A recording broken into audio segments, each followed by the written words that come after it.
Hai guys, gimana kabarnya? Semoga selalu dalam keadaan sehat walafiat ya, amin. By the way, kalian yang nonton video ini itu dari mana aja tolong komen di bawah ya. Dan kamu tuh ngajar kelas berapa biasanya kalau ngajar les privat itu? Coba aku pengen tahu, komen. Nah, di video kali ini aku mau share tentang hal-hal apa aja sih yang nggak boleh dilakuin pada saat di ruang murid les. Kita kan nggak tahu ya sikap atau perilaku kita ketika di sana, takutnya itu ternyata nggak sopan gitu loh. Oke, tolong disimak video ini sampai habis ya. Dan jangan lupa untuk klik tombol subscribe dulu sebelum melanjutkan nonton videonya. Thank you.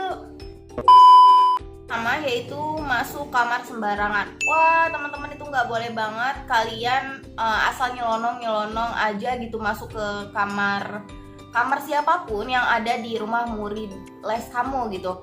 Nah, kalau ternyata kalian lesnya mungkin disediakannya di dalam kamar murid, itu nggak apa-apa. Otomatis itu kan sudah seizin orang tuanya atau seizin orang rumahnya gitu kan. Tapi kalau ternyata kamu lesnya itu di ruangan khusus belajar ada gitu, atau di ruang tamu, atau mungkin di meja makan, bisa aja ya, karena aku pernah juga waktu itu les di meja makan gitu. Nah, itu karena kan gak ada izin kita untuk bisa ke kamar kan, itu gak boleh banget kamu tiba-tiba sembarangan nyelonong masuk ke kamar muridnya gitu. Itu kan ruangan yang privacy sekali ya teman-teman. Kalau misal kamu nyelonong gitu aja masuk ke kamar muridmu atau masuk ke kamar orang tua muridnya bahkan, wah itu parah banget sih gitu. Itu nggak sopan banget. Coba kamu bayangin deh,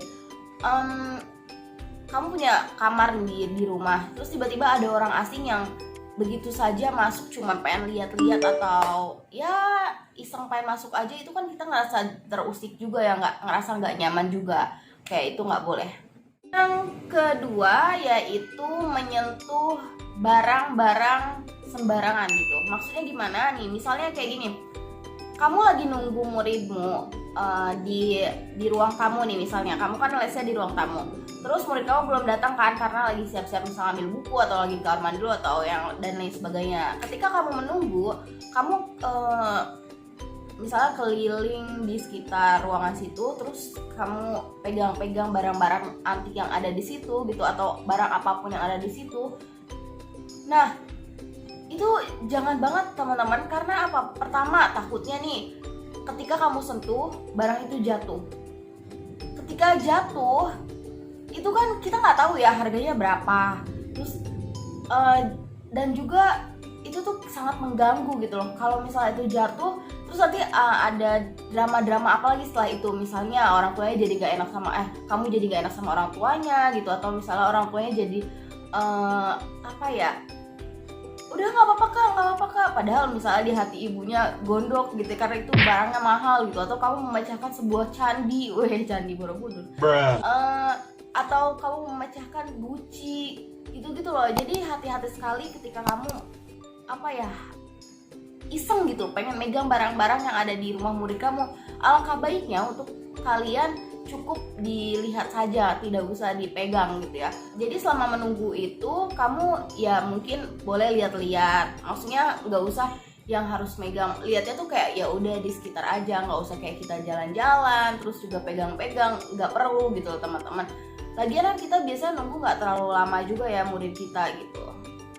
Ketiga, mengambil makanan dan minuman tanpa seizin orang rumah gitu. Maksudnya tanpa seizin murid les kamu atau ART-nya gitu. Oke, nih kan kalau misalnya kita ngajar les itu pasti sudah disediakan minum atau snack kecil gitu ya. Jadi ya sudah, kamu nikmatin aja yang sudah disuguhkan. Ya kamu juga harus prepare teman-teman, sebelum ngajar les kamu bawa botol minum misalnya di tas kamu.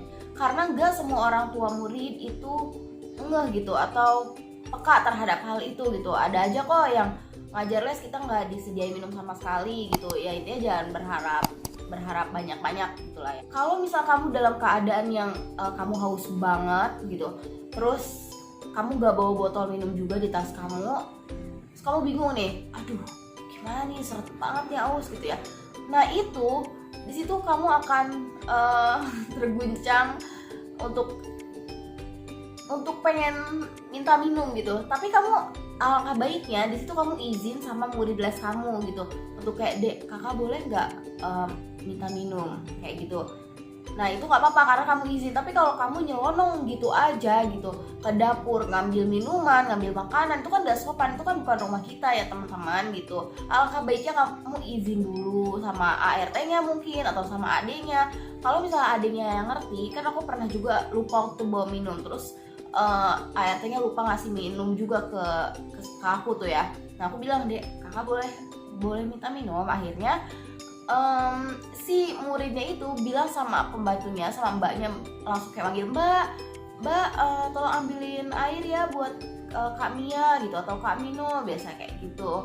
Yang keempat, ini yang terakhir, yaitu bertanya tentang privasi keluarga. Kalian boleh ngobrol, ya boleh banget teman-teman, ngobrol biasa aja gitu, tapi kayak nggak perlu kalian nanya yang begitu jauh gitu ya, atau kayaknya itu sangat privasi sekali. Misalnya nih kamu tiba-tiba nanya, "Bu, ade ini anak asli, Bu." Ya Allah, mau ngapain gitu? Mau ngapain gitu, buat apa? Ya kalian ngobrol yang ringan-ringan aja gitu, yang natural aja, nggak usah sampai nanya yang hal-hal nggak perlu gitu. Misalnya ke orang tuanya nanya tentang anaknya di sekolahan, sukanya sebenarnya apa, pelajaran apa gitu, atau anaknya ini nggak suka sama pelajaran apa. Misal jadi ya ngobrol yang biasa aja teman-teman gitu, nggak usah yang privacy gitu. Itu kan kayak gak sopan sekali. Kita aja kalau ditanya yang apa sih gitu, kalau yang itu kan ngapain lu nanya itu gitu loh. Kita tuh lebih baik nyesal karena tidak berbicara